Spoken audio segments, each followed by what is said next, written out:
Spotlight में रही। BTC ने लॉस किया $17 के FTX के कोलैप्स के बाद। हम आज बात करेंगे वीकली रिकैप की। इस वीक में जो भी क्रिप्टो मार्केट में हुआ, जो भी सर्कमस्टांसेस हुए, वो सारी आज हम कंबाइन करके उसकी बात करेंगे। सो अगर आपने वीक में कोई क्रिप्टो न्यूज मिस कर दी हो, कोई न्यू अपडेट मिस कर दी हो, तो आज वो कवर हो जाएगी। इस वीडियो को आप एंड तक जरूर देखिए। तो चलिए बिना देर के वीडियो को शुरू करते हैं। तो ये वीक है, ये बहुत ज्यादा शॉकिंग न्यूज से भरा हुआ है। SBF की क्रिप्टो करेंसी एम्पायर पूरी नीचे गिर चुकी है, कोलैप्स हो चुकी है, जो कि टम्बल करती हुई देखी गई और उसके बाद वो ले डूबी है कई और क्रिप्टो करेंसीज को। तो प्रीवियस वीक के बाद इस वीक की अगर बात की जाए तो इसमें एक one of the largest crypto exchange जो है उसका एक कोलैप्स देखा गया, जो कि बहुत ज्यादा सिग्निफिकेंटली वोलेटाइल हुआ in terms of price movements के लिए, यानी कि क्रिप्टो करेंसी के जो प्राइस मूवमेंट्स है वो भी देखने को मिले। लेकिन कुछ इवेंटफुल जो रिपोर्ट्स थी वो भी सुनने को मिलती रही, जिससे ये रिवील हुआ कि जो इंफॉर्मेशन मिली है regarding SBF, FTX, Alameda and other involve parties की, उनकी वजह से पूरी क्रिप्टो मार्केट को काफी अफेक्ट पहुंचा। So let's start with the price developments. जो प्राइमरी क्रिप्टो करेंसी है ऑलरेडी वो सफर कर रही है बहुत सारी चीजों को बिकॉज ऑफ FTX के मेल्टडाउन की वजह से, जिससे प्राइस की जो मूवमेंट्स है, प्राइस में ड्रॉप डाउन देखने को मिले।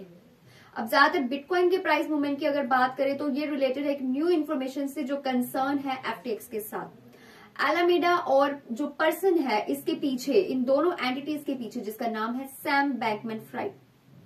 तो सिमिलरली जो प्रोजेक्ट्स हैं जो हाईली रिलेटेड है इनके साथ वो भी अफेक्ट हुए। जो भी SBF के साथ रिलेटेड थे प्रोजेक्ट्स, उन सब में नेगेटिव इफेक्ट देखने को मिला और इवन वर्स इफेक्ट देखने को मिला। और इसी तरह का एक केस था सोलाना, जिसमें कि इस कंपनी जो थी टीदर, उसने ट्राई किया खुद को इस कंपनी से डिस्टेंस करने के लिए। अल्टीमेटली इसकी वजह से सोलाना का जो प्राइस था उसमें काफी ज्यादा डाउनफॉल देखने को मिला।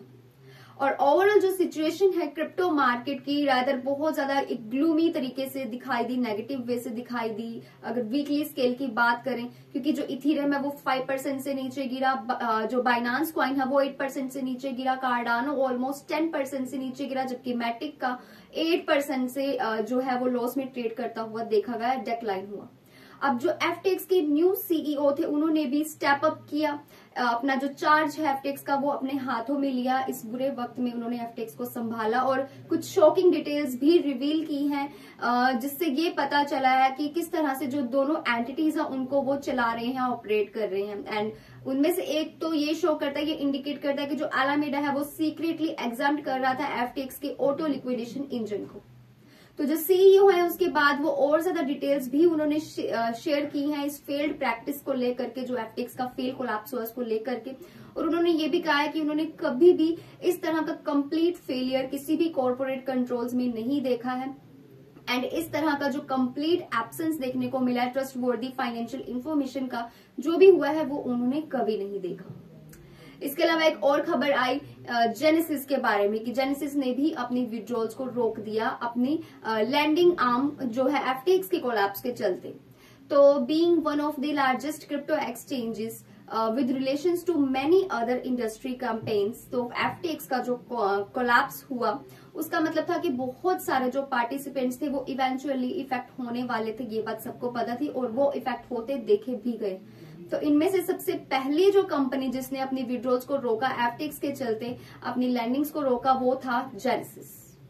जेनेसिस के बारे में ऐसी भी खबरें आई कि वो कोलैप्स हो जाएगा। और एक रेयर नॉन FTX न्यूज ही थी कोई जो FTX के बिल्कुल अलावा सुनने को मिली, और वो ये क्लेम करती है लूना फाउंडेशन गार्ड की। तो Luna foundation guard and Terraform labs ने अबव $3 बिलियन स्पेंड किए हैं सिर्फ UST को डिफेंड करने के लिए, क्योंकि एक डॉलर के अगेंस्ट उन्होंने अपने पैक को लॉस्ट कर दिया था। उसके बाद उन्होंने ये जो कीमत है ये स्पेंड की। एक अनदर कंपनी जो कि FTX से ही टाई करती थी, उसे भी काफी एडवर्स डेवलपमेंट्स में इफेक्ट पहुंचा है, उसे भी देखने को मिला, और इस कंपनी का नाम है BlockFi।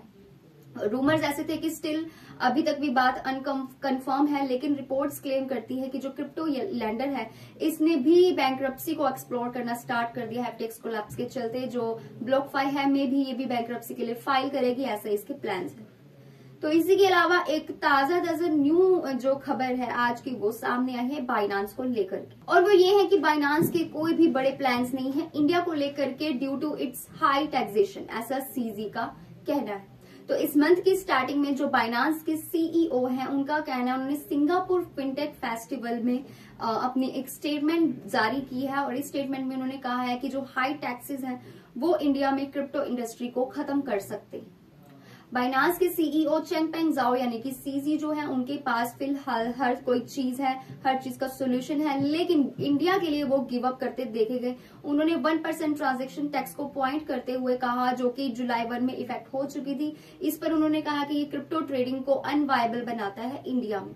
सीजी ने इतना ही नहीं आगे भी पॉइंट आउट करते कहा कि जो बाइनांस है वो एंगेज है ब्लॉकचेन एसोसिएशंस के साथ एंड इन्फ्लुएंशियल पर्संस के साथ इंडिया में प्रेजेंट करने के लिए इंडिया के स्टांस को पॉलिसी मेकर से पहले, लेकिन क्योंकि जो टैक्सेशन सिस्टम है उसकी वजह से ये काम नहीं करने वाला। तो सीजी ने रेड फ्लैग दिखाया है 1% टैक्सेशन ट्रांजैक्शन टैक्स को लेकर के। उन्होंने कहा है कि अगर आप 1% टैक्स लेंगे हर ट्रांजैक्शन के ऊपर तो बहुत सारी जो ट्रांजैक्शंस होती हैं वो नहीं हो पाएंगी। एंड टू बी ऑनेस्ट उन्हें नहीं लगता कि जो इंडिया है वो बहुत ज्यादा वहां पे क्रिप्टो फ्रेंडली एनवायरनमेंट है। इसको लेकर के आपके क्या पॉइंट ऑफ व्यू है नीचे जरूर शेयर करें। इसके अलावा उन्होंने ये भी कहा कि जो यूजर्स हैं वो 50 टाइम्स एक दिन में ट्रेड कर सकता है, लेकिन अगर 50 टाइम्स वो ट्रेड करेगा उसके ऊपर 70% की मनी उसकी चली जाएगी टैक्सेशन की वजह से।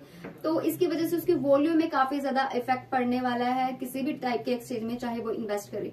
सो उन्हें नहीं लगता कि कोई भी वायबल बिजनेस इंडिया में सही है, या फिर एक तरह से वो इस चीज को रेड फ्लैग की तरह मानते हैं। उनका कहना है कि वो कोई भी वायबल बिजनेस को इंडिया में नहीं देखते क्रिप्टो करेंसी से रिलेटेड। तो इंडियन एक्सचेंजेस की अगर बात की जाए तो ये विटनेस है इस बात का कि 90% जो फॉल है इसकी ट्रेडिंग वॉल्यूम के ऊपर वो देखने को मिली है जब से ट्रांजैक्शन टैक्स लगाया गया है क्रिप्टो एक्टिविटीज के ऊपर। और ये टैक्सेशन आपको बता दें कि जुलाई से इफेक्टिव हो चुका है और उसके बाद काफी ज्यादा इफेक्ट देखने को मिला था क्रिप्टो इंडस्ट्री में, खास करके इंडिया में।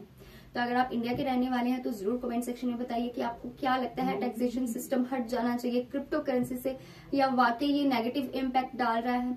अपने पॉइंट ऑफ व्यू जरूर शेयर करिए एंड ऐसी और इन्फॉर्मेशन के लिए जुड़े रहिए हमारे चैनल फिनस्ट्रीट के साथ। Stay tuned until next update.